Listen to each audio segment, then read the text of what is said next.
Baik, Assalamualaikum warahmatullahi wabarakatuh. Selamat pagi dan salam sejahtera untuk kita semua. Saya ucapkan terima kasih kepada para peserta Virtual Education Academy yang kedua yang telah hadir kembali pada pembekalan materi topik pertama kita dalam rangkaian kegiatan pelatihan dan pendampingan Virtual Education Academy yang kedua ini dengan tema mendesain buku ajar berbasis multimodal digital storytelling dan POA yang nanti akan dibawakan oleh Ibu Dr. Nur Arifah Derajati MPD dari Universitas 11 Maret Surakarta. Alhamdulillah, sepertinya pemateri kita sudah hadir, sudah masuk ke dalam pertemuan kita ini. Bu Nur Arifah, selamat pagi Ibu. Ya, selamat pagi Mbak Yuda. Ya, terima kasih. Selamat pagi Bapak Ibu guru semua. Selamat pagi Bu. Ya, alhamdulillahirrahmanirrahim telah hadir kembali Ibu Dr. Nur Arifah Derajati dari Universitas 11 Maret. Sekadar informasi untuk Bapak Ibu, beliau adalah salah satu inisiator juga dalam kegiatan Virtual Education Academy ya, dari yang pertama dan kedua ini. Beliau juga memberikan sumbangsi yang sangat besar karena juga sangat membantu dalam proses kegiatan ini ya, seperti nanti para mentor dan volunteernya itu berasal dari mahasiswa dan dosen-dosen yang ada di UNS juga. Baiklah, tidak berpanjang lebar karena sama Ibu juga saya juga sudah tidak sabar untuk mendengarkan penjelasan mengenai mendrafting buku ajar yang lebih interaktif dengan menggunakan konsep multimodal digital storytelling dan POA. Ya, kepada Ibu Dr. Nur Arifah Derajati, kami persilakan. Ya. Baik Bapak Ibu, mudah-mudahan Bapak Ibu sudah tidak asing ya dengan multimodal digital storytelling dan POA ya setelah kegiatan hari ini. Ya, baik Bapak Ibu. Jadi perkenalkan, nama saya Nur Arifah Derajati. Saya mengajar di Universitas 11 Maret di Solo.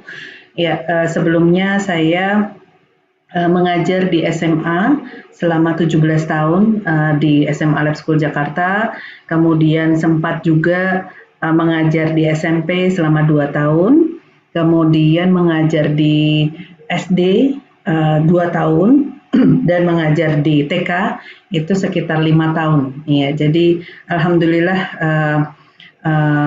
Tuhan memberikan kesempatan untuk mengajar dari berbagai level. Ya, kemudian setelah saya menyelesaikan sekolah, saya kembali lagi ke Universitas 11 Maret untuk mengabdi di sini. Baik Bapak Ibu, kegiatan hari ini adalah multimodal digital storytelling dan dengan pendekatan POA approach. Nah, ini memang sedang trending di dunia Bapak Ibu. Jadi multimodal digital storytelling ini adalah membuat cerita dengan berbagai mode, seperti tidak hanya menggunakan teks tetapi juga menggunakan foto, menggunakan gambar, gestures, suara, video, dan ada juga satu lagi adalah menggunakan website dan juga puisi. Nah, ini menarik Bapak Ibu. Ya, ini tidak hanya untuk bahasa, tetapi juga untuk pelajaran-pelajaran yang lain. Artinya bahwa konsep ini tidak hanya untuk bahasa. Mungkin Bapak Ibu melihat ada storytellingnya seperti ini ya. Namun ini storytellingnya ini sebenarnya bisa digunakan untuk semua pelajaran. Baik Bapak Ibu, semua dari kita ini memiliki cerita, ya. Cerita masa lalu, cerita sekarang, dan kita diberikan kesempatan untuk memiliki harapan ya dengan cerita masa depan. Nah, kita di sini Bapak Ibu, kita akan menceritakan ya, we tell story in order to find a story. Saya suka sekali dengan kata-kata ini karena kita akan membuat cerita di mana akan dari cerita itu akan menemukan cerita-cerita yang lain lagi ya. Jadi mudah-mudahan dari workshop pertama ini sampai nanti akhir kita memiliki cerita dan akan berharap lagi ada cerita-cerita yang lain yang akan tumbuh setelah ini. Baik Bapak Ibu, terima kasih di sini mungkin sebagai partisipan ya, dan Bapak Ibu nanti akan didampingi oleh mentor-mentor, baik dari guru, kemudian juga dari universitas, dosen, dan juga ada juga mahasiswa S2. Nah, di sini Bapak Ibu tidak sendiri, sehingga ada teman-teman yang untuk berdiskusi dan juga kita saling memperbaiki bersama-sama manuskrip atau buku ajar kita. Jadi Bapak Ibu tidak sendiri, akan didampingi selama 4 bulan ini, insya Allah.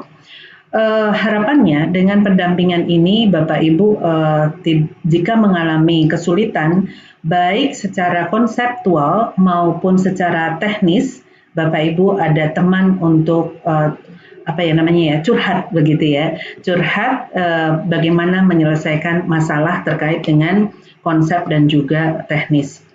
Nah, Bapak Ibu, di sini kita bersama-sama, baik narasumber maupun partisipan, kemudian mentor, dan termasuk di dalamnya adalah panitia. Kita semua belajar, Bapak Ibu. Jadi ini adalah komunitas baru, ya, komunitas baru di mana kita bersama-sama untuk berkarya dan kita bersama-sama insya Allah setelah berkarya nanti kita berbagi kepada murid-murid kita, murid di sekolah kita dan juga murid-murid di seantero Indonesia. Nah, ada seperti pemikiran Bapak Ibu, nantinya kemungkinan ada sedikit perubahan pemikiran, kemudian mindset, baik secara pribadi atau mikro maupun secara makro. Jadi kita ini sekarang sedang mencoba untuk berpindah, ya, untuk berpindah dan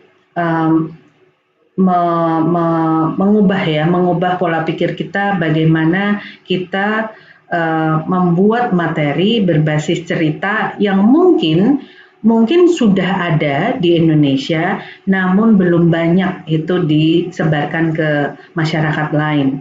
Nah, di sini kita bersama-sama dalam komunitas Teacher Professional Development. Ya.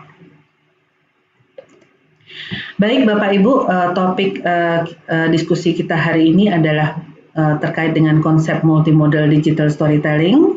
Yang kedua POA, Production Oriented Approach, dan bagaimana mendesain materi ajar dengan konsep multimodal digital storytelling dan POA, serta ada diskusi bersama dan atau tanya jawab.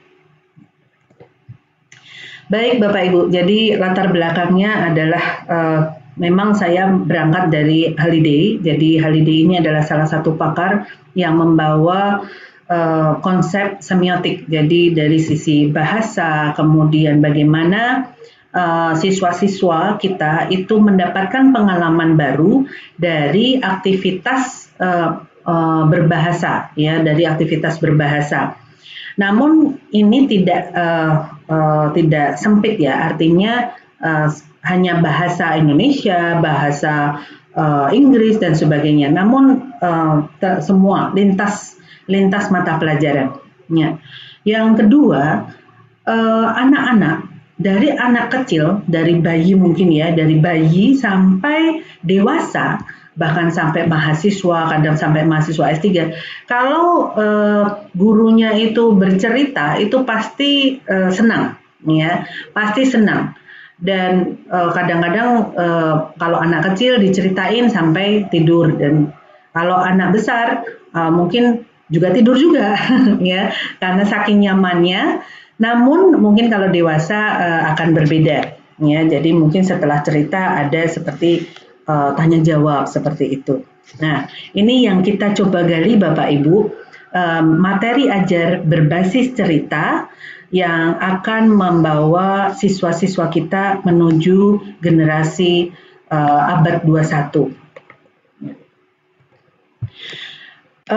Bapak Ibu, terkait dengan pandemik ini, mungkin di sisi lain memang ini adalah ujian bagi kita. Namun di sisi lain ini kita bisa belajar banyak ya dari situasi yang terjadi bukan hanya di Indonesia namun juga di dunia.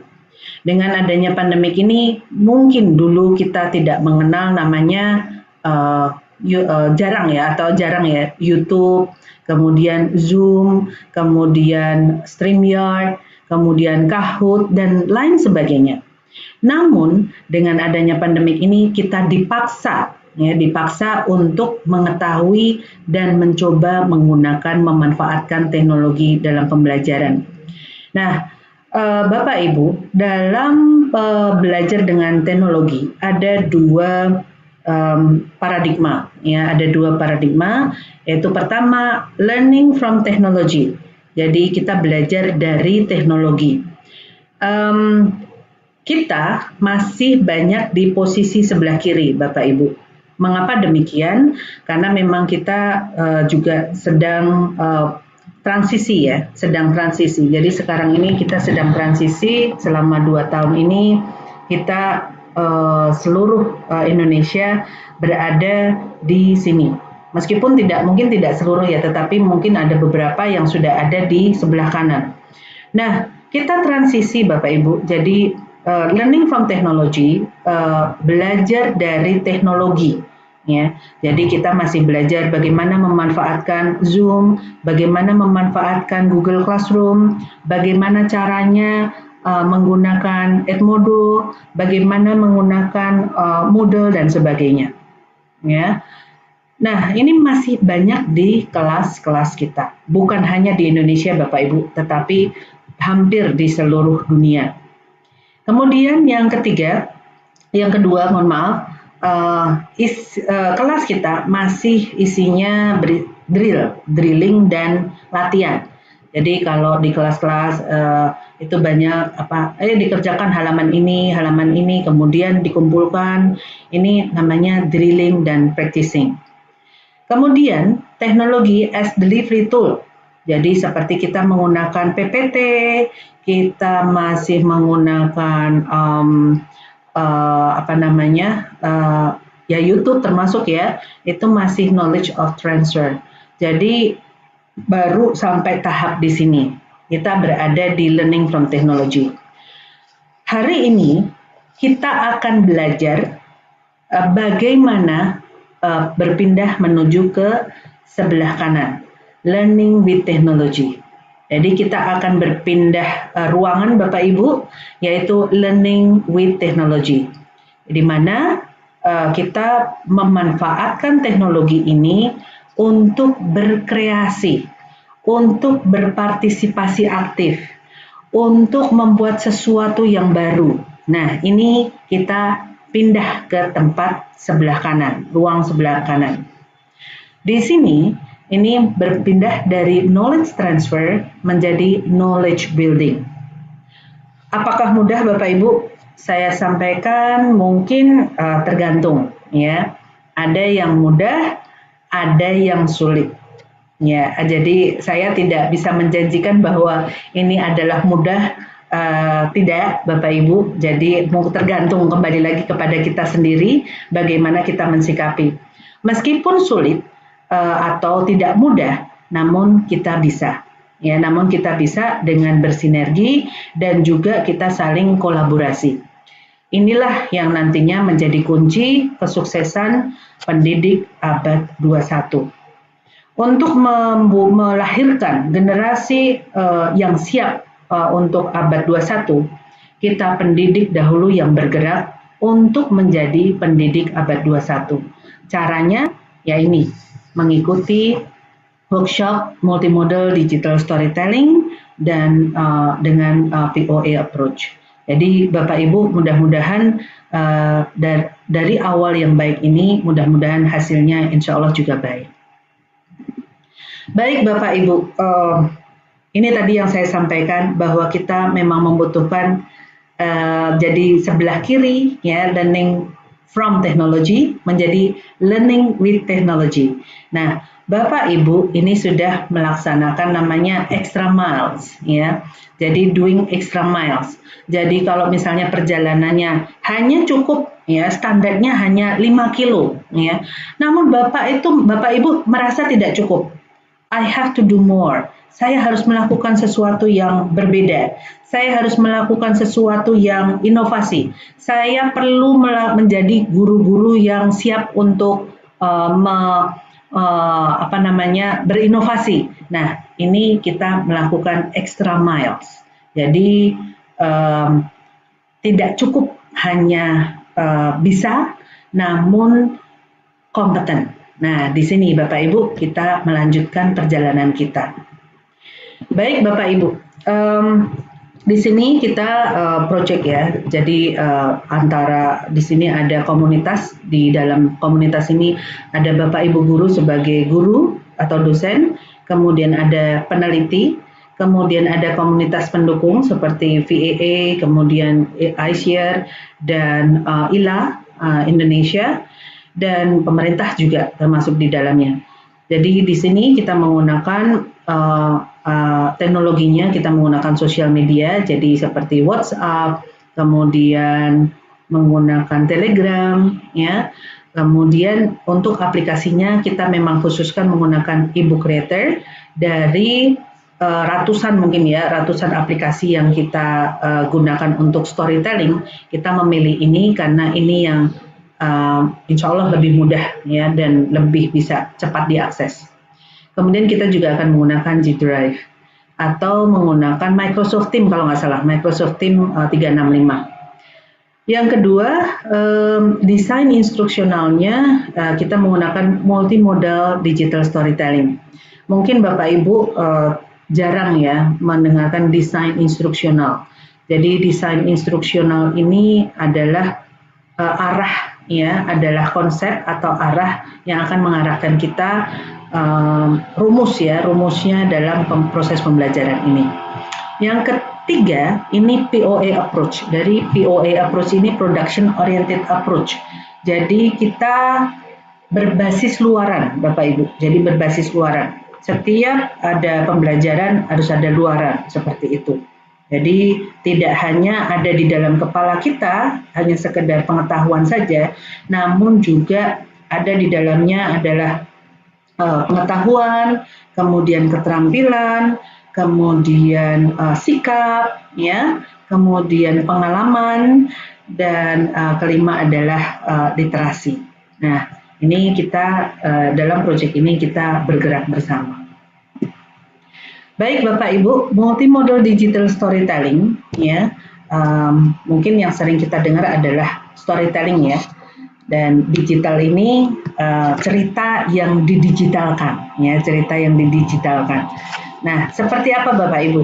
Mungkin kalau Bapak Ibu melihat ya, atau mungkin pernah mengalami, ya, kita sering ya menggunakan handphone kita untuk memotret, ya, kemudian juga untuk merekam seperti video.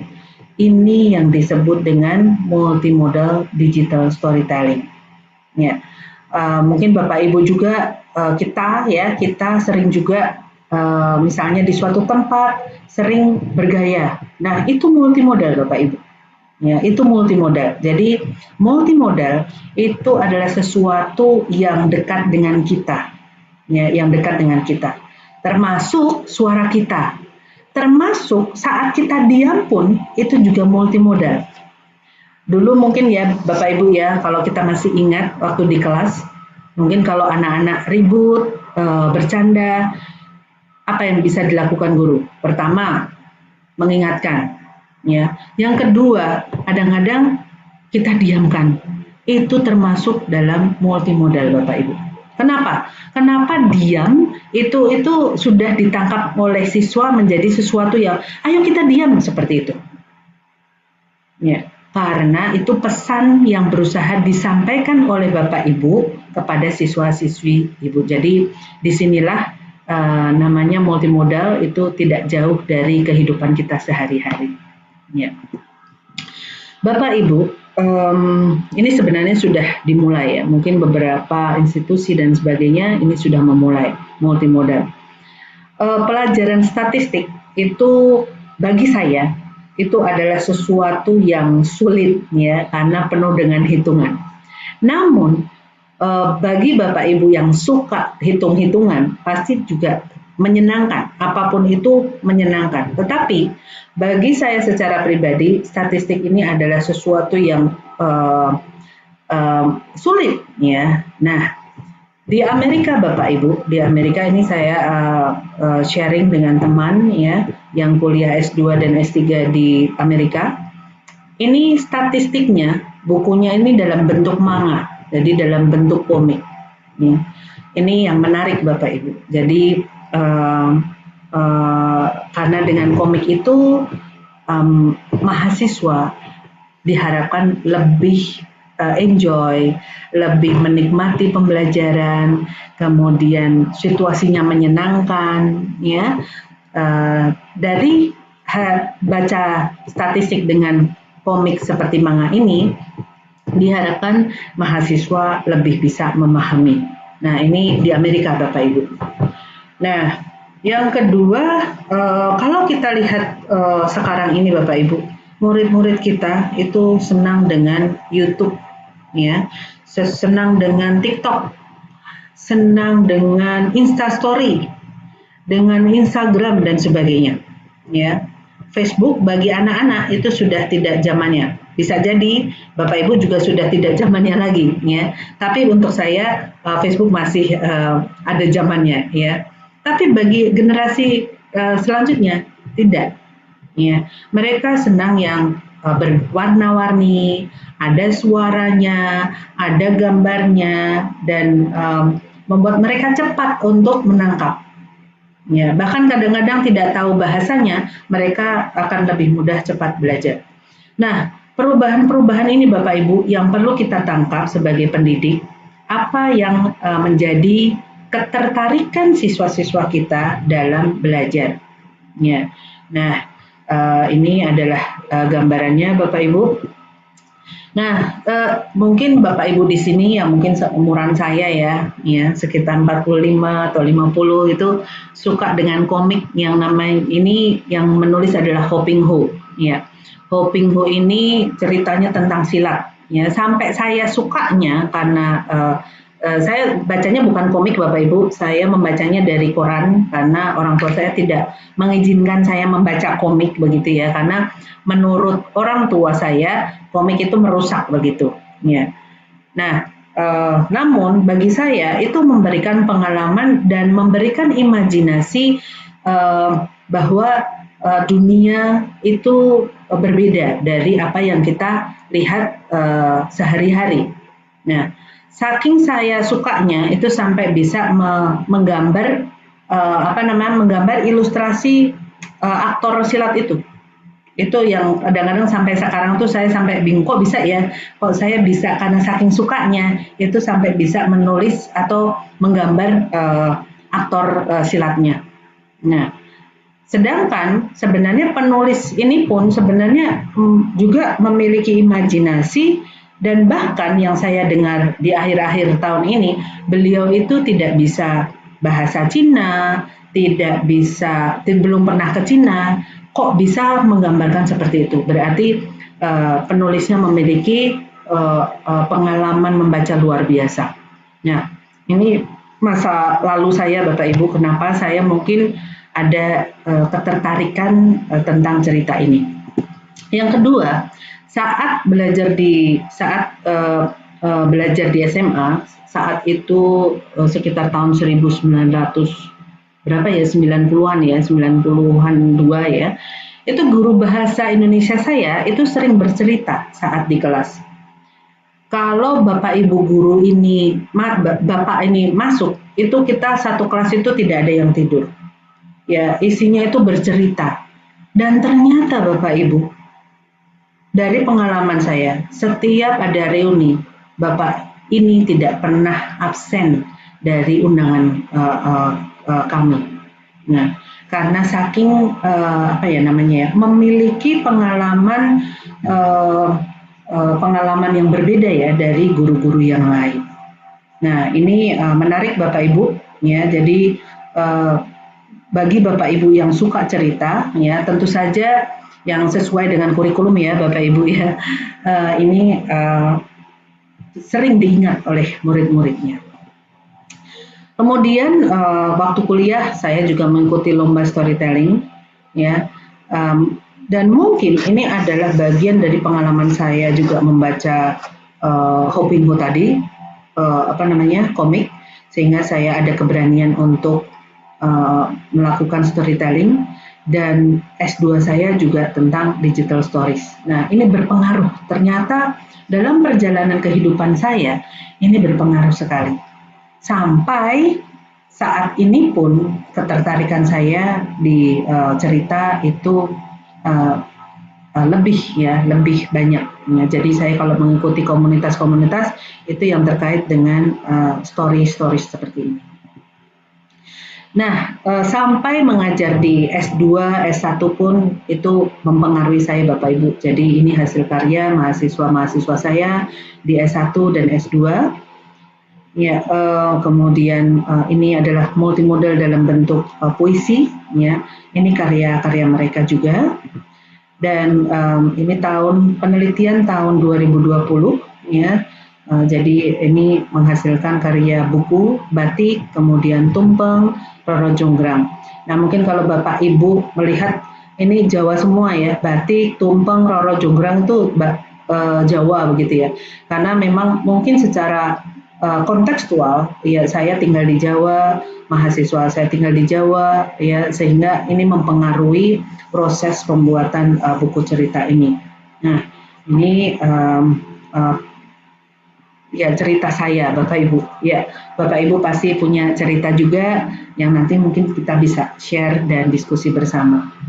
Baik, Bapak Ibu. Jadi multimodal ini adalah kombinasi, ya, kombinasi dari teks yang bisa dengan gambar, foto, gerak tubuh, ya, dan video.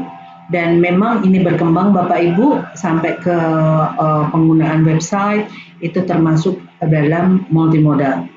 Nah, ini sebagai bagian untuk berkomunikasi. Nah, kenapa kita menggunakan multimodal digital storytelling, Bapak Ibu? Jadi ini untuk membangun komunikasi, membangun interaksi antara guru dan siswa, ya, tidak hanya dengan kata-kata, ya, namun juga kombinasi di dalamnya ada foto, ada gambar, ada gerak tubuh atau video, dan juga pemanfaatan website-website dalam materi ajar kita. Nah, ini Bapak Ibu, jadi kita membangun komunikasi dengan siswa-siswa kita dan mencoba untuk berinteraksi dan bersinergi. Ya. Kita tidak hanya menjadi sumber pengetahuan bagi siswa-siswa kita, namun kita menjadi fasilitator. Nah, nanti ditambahkan juga dengan POA, kita menjadi motivator juga. Ya. Baik Bapak Ibu, jadi diharapkan dengan adanya interaksi ini, kita memberikan situasi dan konteks yang lebih bermakna. Ya. Kadang-kadang kita sering ya mendengar cerita dari anak didik kita, kadang sedih, kadang menyenangkan, kadang juga kita memberikan inspirasi bagi kita, ya. Ini Bapak Ibu yang kita coba gali. Namun di dalam konteks pembelajaran. Nah, ini kita akan mencoba bersama-sama untuk praktek dan menulis ya dengan multimodal digital storytelling ini. Nah, ini Bapak Ibu multimodal, yaitu kombinasi dari teks, kemudian foto dan gambar, kemudian suara, ya, boleh musik juga, kemudian video, gerak tubuh, kostum Bapak Ibu warna-warni, ya, kemudian puisi dan website. Jadi ini adalah kombinasi dari buku. Nanti isi buku-buku kita seperti ini. Apakah boleh hanya memilih satu Bapak Ibu? tidak boleh karena ini adalah kombinasi. Tapi memilihnya lebih daripada satu. Bapak Ibu boleh teks dengan foto, atau teks dengan video, atau teks dengan website, atau teks dengan puisi, ya seperti itu. Jadi harus ada kombinasinya. Dan diharapkan dengan adanya kombinasi ini akan lebih mengoptimalkan potensi siswa dalam menggali kreativitas, kemudian menggali juga interaksi dengan siswa. Jadi kita membangun pengetahuan dan komunikasi dengan mereka. Kenapa Bapak Ibu kita memilih multimodal? Ya, jadi harapannya, manfaatnya adalah lebih natural, kemudian otentik, kemudian sesuai dengan kesukaan siswa-siswa kita, ya, kemudian membangun interaksi dan mencoba untuk membuat siswa-siswi kita itu aktif, ya, dan juga membuat suatu inovasi baru sehingga akan menciptakan kebermanaan belajar bagi mereka. Terus terang Bapak Ibu, saya merasa bahwa saya itu tidak pinter, ya, tidak pinter. Tapi kok bisa lulus doktor gitu ya? Saya juga sebenarnya juga tidak tahu karena menurut saya itu orangnya biasa-biasa saja, ya. Namun guru-guru saya ini yang memberikan memfasilitasi saya dan mungkin bisa jadi melihat potensi saya sehingga saya bisa melanjutkan lagi dan termotivasi untuk melanjutkan kuliah lagi. Jadi sampai sekarang pun saya juga masih merasa bahwa saya harus terus belajar seperti itu. Jadi harapan kita semuanya Bapak Ibu, bagaimana supaya siswa-siswi kita termotivasi untuk terus belajar dengan kita memberikan fasilitas dan juga memberikan fasilitas di sini adalah ini ya Bapak Ibu ya, materi ajar yang saya maksudkan, ya. Kemudian yang kedua ini adalah bagaimana memotivasi mereka untuk belajar. Dari cerita-cerita ini diharapkan mereka termotivasi dan otentik di sini Bapak Ibu. Kalau kita lihat otentik, ini disesuaikan dengan kebutuhan siswa. Tentu saja otentik bagi otentik ini berlevel, ya berlevel. Untuk anak TK tentunya lingkungan sekitarnya saja, dari orang tua, kemudian juga rumah, ya, atau paling jauh adalah tetangga, ya. Namun untuk anak SMP, SMA, kuliah, tentu saja ruang lingkupnya lebih besar, ya. Nah ini yang kita akan sesuaikan dengan multimodal meaning making nantinya, ya. Nah di dalam multimodal meaning making ini Bapak Ibu ada 3 hal yang perlu kita perhatikan. Satu adalah additional atau pengalaman, ya. Jadi pengalaman apa yang nantinya akan dialami oleh siswa. Jadi seperti mempertimbangkan proses, keterlibatan dengan pembaca, ya, dan memperhatikan tahapan cerita. Saya sering mendengar Bapak Ibu dan bahkan mungkin saya sendiri ya sebagai orang tua. Anak-anak SD itu bukunya sangat sulit untuk dipahami. Mungkin kalau kita lihat sekarang materi SD, ini dulu waktu kita belajar SMA, itu ya memang ada kemajuan ya, artinya di sisi lain ada kemajuan, tetapi di sisi lain juga apakah itu benar-benar kemajuan, itu yang menjadi pertanyaan. Kenapa seperti itu? Karena semakin lama mungkin hidup semakin sulit, kamu harus bisa lebih cepat belajar tentang ini. Nah, ini yang menjadi masalah sebenarnya. Nah, kenapa menjadi masalah? Karena guru juga berpikir seperti ini. Yang penting konsep ini masuk ke siswa. Mau paham, mau tidak paham, yang penting saya sudah menyampaikan. Ya. Nah, ini yang nantinya kita akan mempelajari dan mempertimbangkan lebih mendalam terkait dengan additional atau experiential meaning atau field ini. Yang kedua, interpersonal meaning, mempertimbangkan hubungan antara penulis dan pembaca. Jadi di sini misalnya penulisnya mungkin kita sendiri ya Bapak Ibu ya. Bagaimana kita melihat kemampuan siswa itu? Kemampuan siswa ini juga bermacam-macam.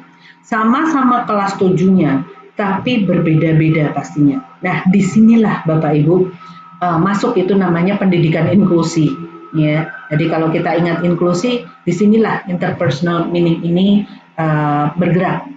Ya, jadi hubungan penulis dengan pembaca. Ada yang suka memang baca, tapi ada juga murid kita yang tidak suka baca, sukanya nonton misalnya. Apalagi sekarang Bapak Ibu ya, kita juga agak prihatin karena banyak yang main game ya sampai terlanjur sampai tidak bagus ini arahnya seperti itu. Nah, ini yang mungkin kita perlu belajar sedikit demi sedikit bagaimana terkait dengan interpersonal meaning ini. Yang ketiga, textual meaning. Ya, textual meaning ini pemilihan kata, ya, pemilihan kata, kemudian plot dan bagaimana pesan itu disampaikan. Sebagai contoh Bapak Ibu, ini kok kelihatannya bahasa ya Bapak Ibu? Betul Bapak Ibu. Bahkan matematika pun, fisika pun itu juga memiliki bahasa. Bahasa fisika, yaitu dalam bentuk misal salah satunya adalah rumus ya. Kemudian matematika juga demikian. Itu termasuk bahasa. Nah, disinilah pentingnya Bapak Ibu, bagaimana kita memilih kata. Seperti misalnya sampai sekarang saya ini masuk jurusan IPA zaman dulu ya Bapak Ibu ya, jurusan fisika. Tapi apa yang terjadi? Saya agak sulit untuk menghafal rumus. Mengapa sulit menghafal rumus? Karena mungkin juga tidak paham manfaatnya rumus itu untuk apa, untuk kehidupan sehari-hari. Nah, ini Bapak Ibu yang kita coba merangkum, misalnya rumus Einstein. Ya, dalam kehidupan sehari-hari itu apa itu dampaknya? Padahal rumus Einstein itu sebenarnya dekat dengan kita, ya, dekat dengan kita. Ya. Kemarin juga ada Bapak Mintor ya, itu juga bercerita fluida.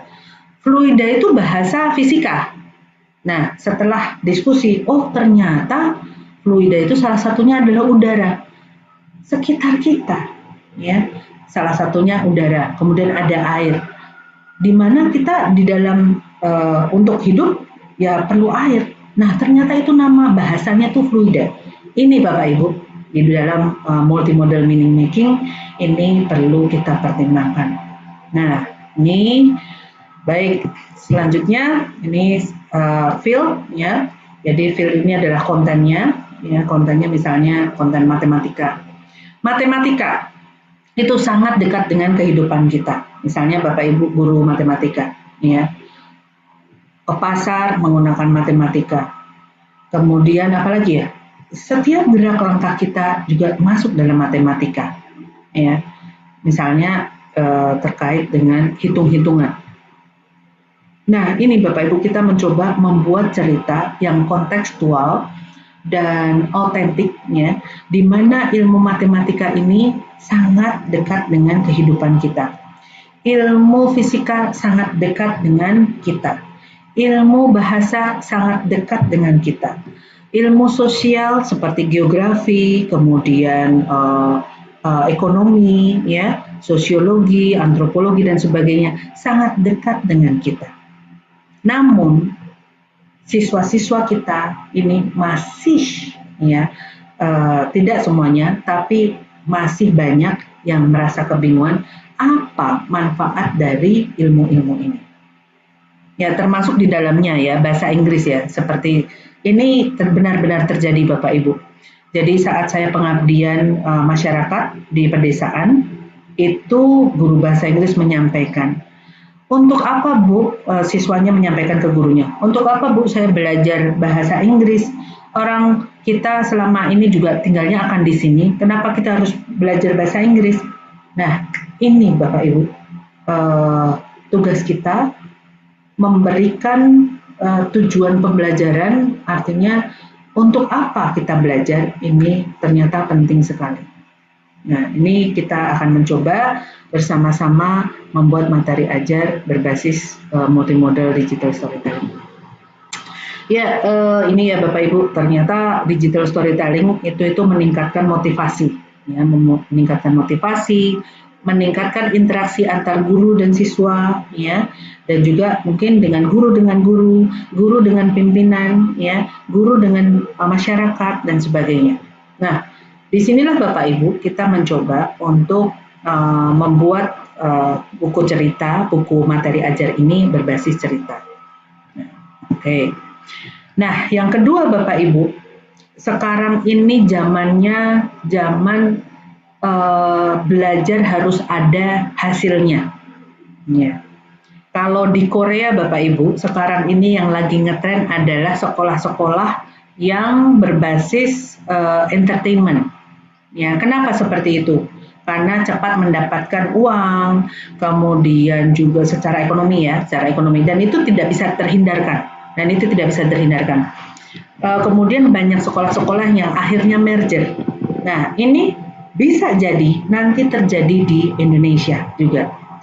Nah, production oriented approach ini, Bapak Ibu, kita belajar salah satunya ini adalah student center ya, student center. Siswa belajar dan aktif ya dan memiliki luaran. Termasuk dalam workshop ini Bapak Ibu, kita memiliki luaran. Tidak hanya sekedar pengetahuan saja, namun ada luarannya. Nah, ini yang namanya production oriented approach. Salah satu secara singkatnya seperti itu. Jadi setiap belajar ada luaran, setiap belajar ada luaran seperti itu. Ya, termasuk misalnya mahasiswa saya. Mahasiswa saya belajar writing for publications. Luarannya apa? Artikel. Ya. Terus mungkin seperti misalnya kalau di SMA ya, kalau SMK sudah ke sini ya, tapi SMA belum. Ya, SMA masih dalam tahap pengetahuan dan sebagainya. Nah, ini kita dorong Bapak Ibu untuk mereka menjadi lebih kreatif, lebih inovatif, lebih aktif dan berorientasi masa depan. Ini penting Bapak Ibu. Ya, karena kalau kita hanya menyiapkan sampai lulus SMA, tetapi tidak berorientasi masa depan, kasihan siswa-siswa kita. Ya, benar bisa bekerja mungkin ya, tetapi menumbuhkan kreativitas dalam pekerjaan itu yang perlu kita latih. Baik Bapak Ibu, tadi saya sudah sampaikan jadi berbasis luaran dan intinya ada 3 Bapak Ibu. Jadi memotivasi, memampukan, dan assessment. Apakah selama ini kita belum? Sudah, Bapak Ibu. Sudah. Ya, jadi Bapak Ibu tidak perlu khawatir. Kita itu sebenarnya sudah melakukan ini, namun perlu diperkuat lagi. Ini yang kita akan lakukan. Motivasinya juga tidak hanya sekedar ayo belajar, tidak. Ya, namun motivasinya kita memberikan gambaran masa depan. 5 tahun ke depan, 10 tahun ke depan, 15 tahun ke depan, dan sebagainya. Nah, disinilah memerlukan pendidik-pendidik yang memiliki imajinasi tinggi dan kemampuan melihat masa depan. Oh, anak didik saya butuh ini. Oh, anak didik saya harus punya kompetensi ini. Oh, anak didik kita harus memiliki kesempatan yang lebih besar daripada sekarang. Nah, ini Bapak Ibu yang terkait dengan motivasi. Ya. Kemudian memampukan, enabling ya, dalam bahasa Inggrisnya enabling. Jadi POA ini sebenarnya ini dari pakar China, Bapak Ibu, Profesor Wen Qiufang. Kebetulan saya diberikan kesempatan belajar 2 tahun dengan beliau. Ya, baik secara langsung maupun tidak langsung. Di sini situasinya ini memang kita hampir sama ya dengan China. Jadi belajarnya lama, tetapi setelah praktek itu agak mengalami kendala. Nah, ini mengapa kita memilih menggunakan POA karena berbasis luaran. Yang kedua, memotivasi, memampukannya ini memampukan kita sebenarnya sudah Bapak Ibu. Namun selama ini kita banyak memberikan ke siswa. Nah, ini perlu ada sedikit perubahan mindset bahwa kita memberikan sedikit sebagai pancingan dan the rest is our students, ya. Jadi siswa diberikan porsi untuk mencari atau menggali kemampuannya. Nah, yang ketiga adalah assessment. Jadi, apakah kita belum? Sudah, Bapak Ibu. Ya, sudah. Namun kita perkuat lagi dengan assessment as, assessment of, dan assessment for. Ya, jadi kita perkuat lagi. Nah, ini Bapak Ibu memotivasi sesuatu yang baru sesuai dengan konteks. Ya. Bapak Ibu, mungkin kita sedikit ya, kalau mungkin mengingat kembali ada namanya local wisdom, ya, sering ya disebut seperti itu, kearifan lokal. Nah, ini yang kita coba angkat kembali Bapak Ibu untuk memotivasi siswa-siswi kita. Misalnya Mbak Hilda tinggal di Pontianak, ya. Di Pontianak ada Sungai Kapuas, ya. Nah, di Sungai Kapuas ini kita gali Bapak Ibu, ya, kita gali ceritanya bagaimana secara matematika, secara biologi, secara bahasa, secara ilmu sosial. Nah, ini Bapak Ibu, kita coba menggali sesuatu yang baru sesuai dengan konteks, dan inilah yang disebut dengan otentik, ya, dan dekat dengan kita. Ya. Bagaimana kalau nanti misalnya Sungai Kapuas itu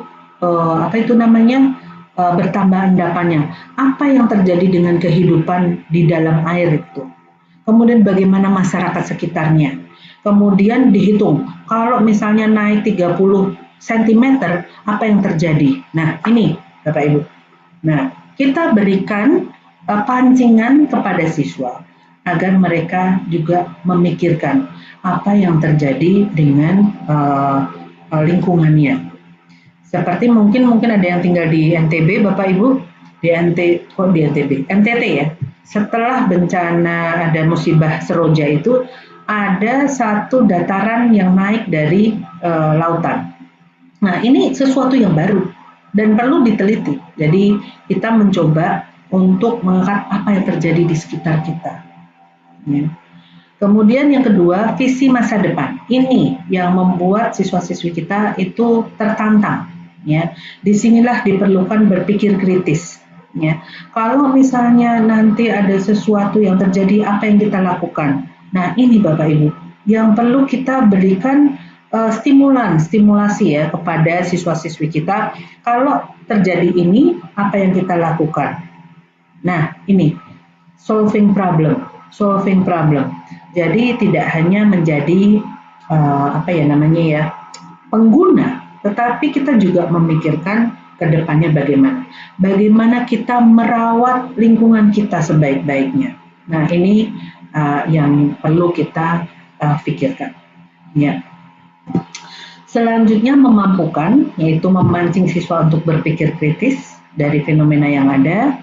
Contoh-contoh diberikan secara otentik, ya. Jadi misalnya di sini ada mungkin guru fisika ya, Bapak Ibu fisika, itu bagaimana mengangkat fisika ini sehingga menjadi sesuatu yang mungkin dekat dengan kehidupan kita. Saya sering dengar sih bahwa ini sudah mulai ada perubahan ya, seperti matematika itu ada ceritanya. Kalau misalnya membeli ini 5 potong, uangnya segini, kembaliannya berapa? Nah, seperti itu Bapak Ibu. Nanti kita membuat modelnya seperti itu. Nah, itu saya dengar sudah mungkin sekitar 10 tahun yang lalu ya. Namun kita perkuat dengan multimodal, ya, artinya tidak hanya dengan teks, tetapi juga dengan gambar, dengan video, dengan puisi bisa jadi, ya. Jadi kita mencoba untuk membuat siswa-siswi kita itu termotivasi untuk membaca materi ajar kita. Yang ketiga, memberikan konsep yang memang perlu dimiliki oleh siswa terkait dengan kemampuannya yang terkait dengan kurikulum yang diberikan oleh pemerintah. Nah, yang keempat Bapak Ibu, ada assessment for, ada assessment of, dan assessment as. Ya, jadi kalau assessment for itu seperti pemberian feedback seperti itu. Nah, ini dari awal sampai akhir dan bisa berulang-ulang. Ya. Kemudian assessment of itu biasanya tes akhir, ya, tes akhir, ya. Kalau sekarang disebut apa ya? Final test atau apa? UAS ya? Saya belum tahu ada perubahan lagi nggak namanya. Kemudian yang ketiga adalah assessment as, ya, memastikan siswa memahami dan peduli dengan proses belajar mandiri. Ya, jadi di sini memang yang assessment as itu banyak untuk refleksi. Ya, jadi nanti di buku kita juga ada, boleh memilih Bapak Ibu, boleh hanya assessment for, boleh assessment of saja boleh, assessment as boleh nggak Bu tiga-tiganya? Boleh. Ya, silakan Bapak Ibu berkreasi. Jadi di sini kita membuat materi ajar tidak kaku begitu ya Bapak Ibu, harus semuanya ada, tidak ya, tetapi kita fleksibel sesuai dengan kebutuhan masing-masing.